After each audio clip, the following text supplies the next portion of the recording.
Today we're talking about Needful Things in less than 10 minutes. Let's go.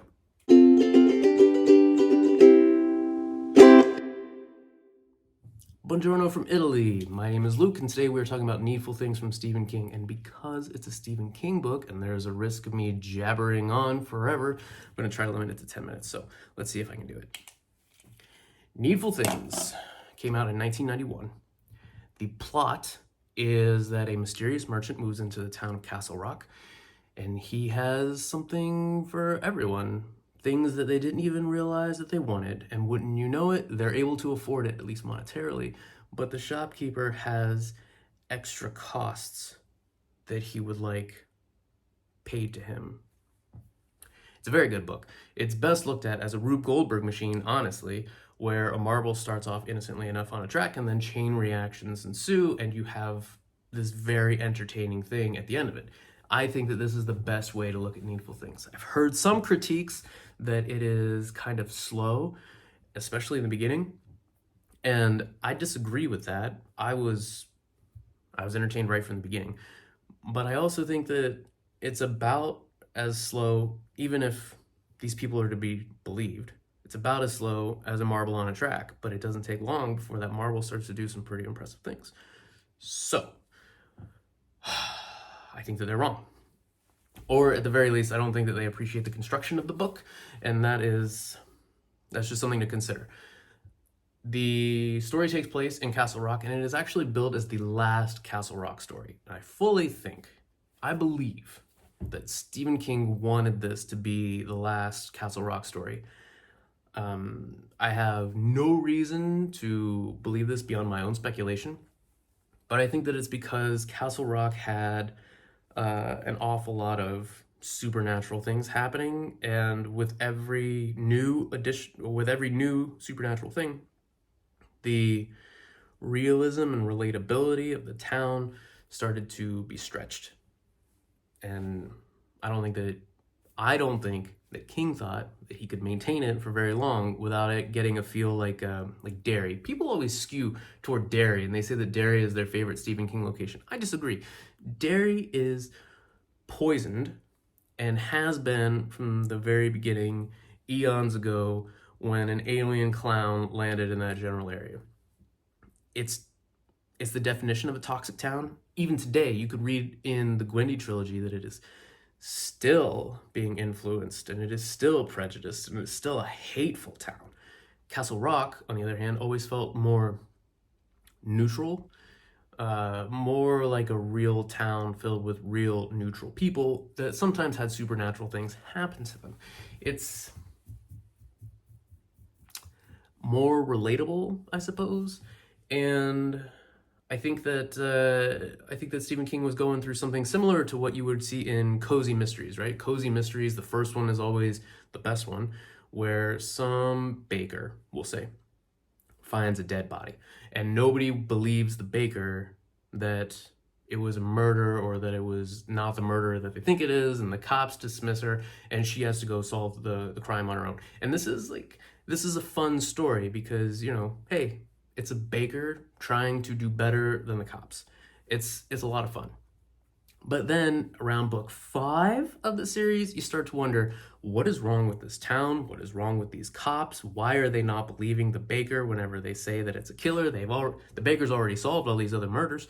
Why are we still ignoring her? Castle Rock kind of has that same vibe where you have these neutral characters in this neutral setting, and stuff keeps happening. So at what point does any neutral person who is living in this neutral town say, you know what?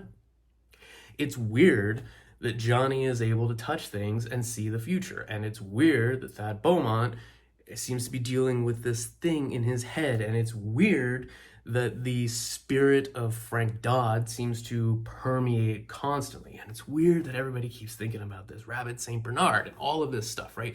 These are all stories that happened in Castle Rock. And I think that Stephen King was realizing that he was at risk of this basically breaking the town. So I think that he wanted to go in there and just hit it hard and blow it up. But I'm kind of glad that it didn't work out. we see in subsequent books, the Gwendy trilogy and in Elevation, that Castle Rock is still very much of a setting, and it's still good. It's still got that neutral feel to it, albeit with northeastern prejudices, but even then, still kind of on the neutral side of the line.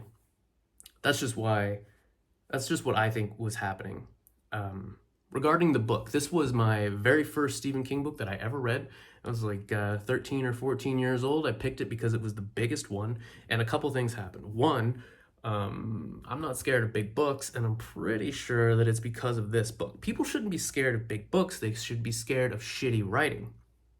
This is not shitty writing. This is a very good book, and you fly through it, or at least I flew through it. I don't see where people are coming up with the idea that this is a slow book at all. I think that it's a very good book with very quick pacing where things click and you almost feel the ratcheting tension. You know that this thing happens, and you got a pretty good idea what the chain event is going to be, and then until it's all done. It's really good. But there is one critique that I do actually believe and I would like to speak about, and it is that since it is the last Castle Rock story, Stephen King is very much saying goodbye to the town, but also to all the stories that were told in the town. As a result, there are spoilers aplenty in this book for his previous books. Now, there are two schools of thought when it comes to this. One is that people don't like to be spoiled, so you should read Needful Things after all the other books, or just read books in publication order if that's how you want to do it. But I actually found the other thing. That's the other thing that I found. One, I'm not scared of big books, and two, this is weird. I knew as a kid that Stephen King wrote a lot of books. You can't look at his section in a library and think anything else. But when I picked it, and I didn't know what it was, I just picked it because it was the biggest one, and I read it, it told me about all of these other stories. It told me about Cujo and the Dead Zone and the Dark Half, and it was cool.